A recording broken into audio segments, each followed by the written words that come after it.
Hey, what's up everyone? Maze here, and I am going to be dual casting today with Elisa SC, and we are going to commentate the second part of the IMB versus BroER matchup here, and this is going to be another TVT on Desert Oasis. As we saw last game, IMB was able to eke out a victory from BroER by using his Vikings and his siege tanks to gain that map control inside of BroER's own base. So let's see what we're going to be in store for this time around. Elisa?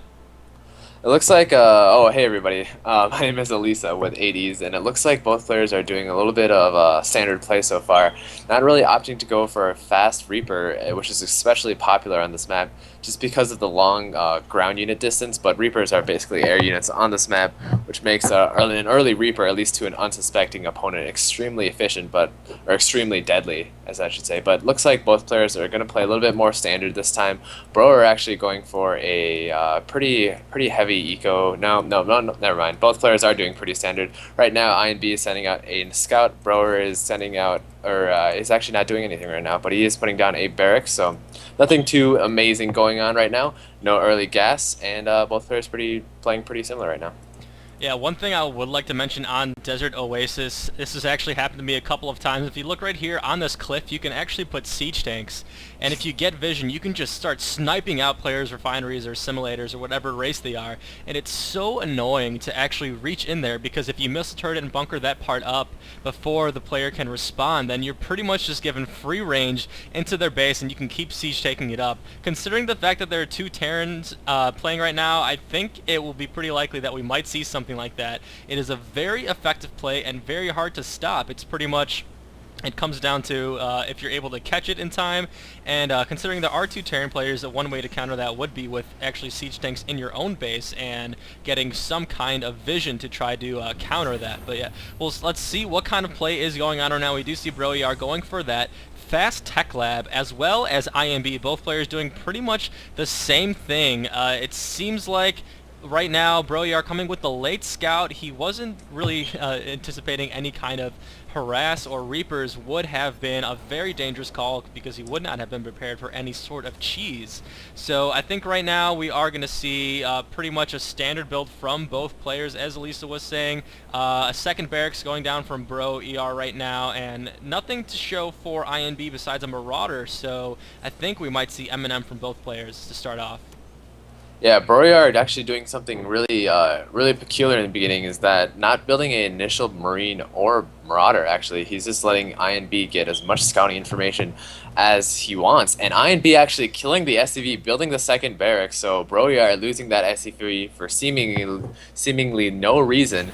And Bro right now he was going to put down a Ghost Academy, as it seems. I don't know if that was on accident or on purpose, but he put down a factory at the last second. Maybe he was wanting to put down a Ghost Academy, but then he saw the SCV in his own base and decided to put down a factory instead. I don't really see that many ghosts in TVT, just because of the lack of shields, first of all, and the only caster early game that the ghosts would counter would be other ghosts, which is kind of redundant.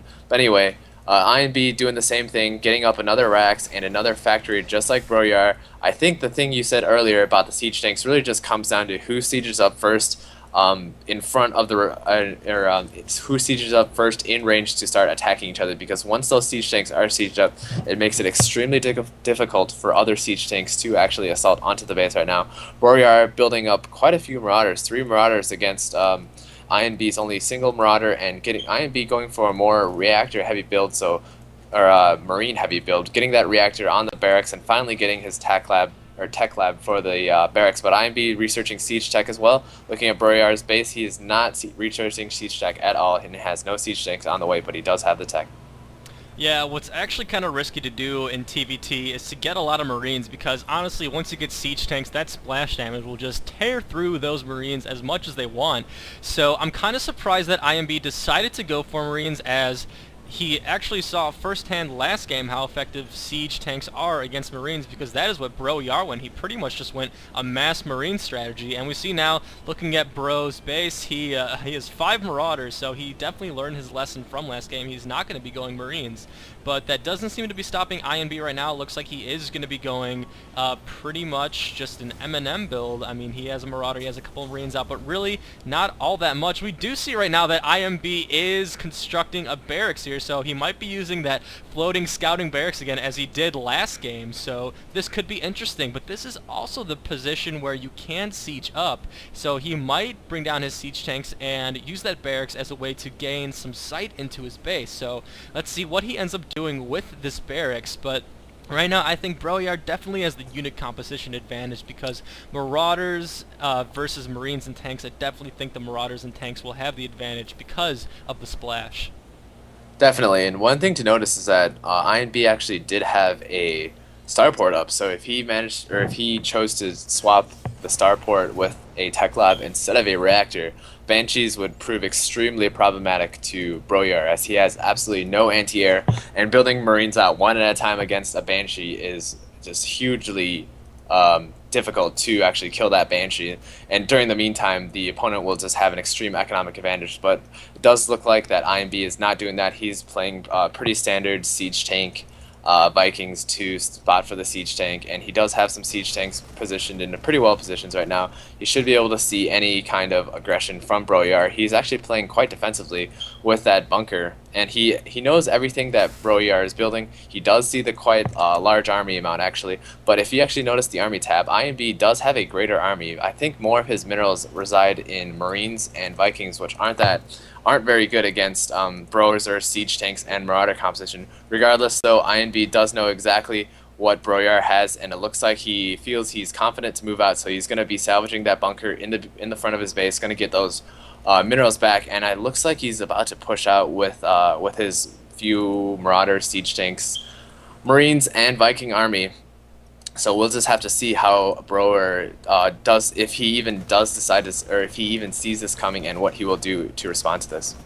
I think what's kind of funny to mention is that IMB has just been floating in this barracks in and out, because BroER really doesn't have any Marines to deal with that. So kind of going on from my last game's comment, I guess I understand why he uses his barracks now, because really if you don't have a lot of anti-air, you can just keep using this barracks to float in and out, and pretty much just get what's pretty much close to infinite permanent scanner sweep. Yeah, very nice. And it looks like, also to mention, that there's just kind of this rogue starport out here. I'm not really sure what he's doing. He's kind of setting up shop here, but it's just going to go down to this fire. And we also see that IMB is going to be setting up on this position. He has his Vikings. He even scanned to get even more precise range on this, and those SCVs are going to town on that supply depot. It is burning up, and those refineries are definitely going to go down too. There's no way that BroER is going to be able to get the position in time to stop these siege tanks, because even if he does get the ledge, it is 3 siege tanks versus 3 siege tanks, and there's nothing that he can do there. So it looks like BroER is going to be in tons of trouble right now. The reinforcements coming to secure this position for IMB right now, and it looks like BroER realizes he can't do anything here, so he is going to be going the opposite direction, and I think this game might be coming down to a base race right now. BroER making in some more barracks, so we might just see straight up Marines from BroER, because he has absolutely no gas, so he might just pump out some reactor barracks and just keep pumping Marines all game, because that seems like that's all he can do. He definitely is going to need to get some kind of expansion, some kind of gas or something else, but really this is going to be coming down to a base race.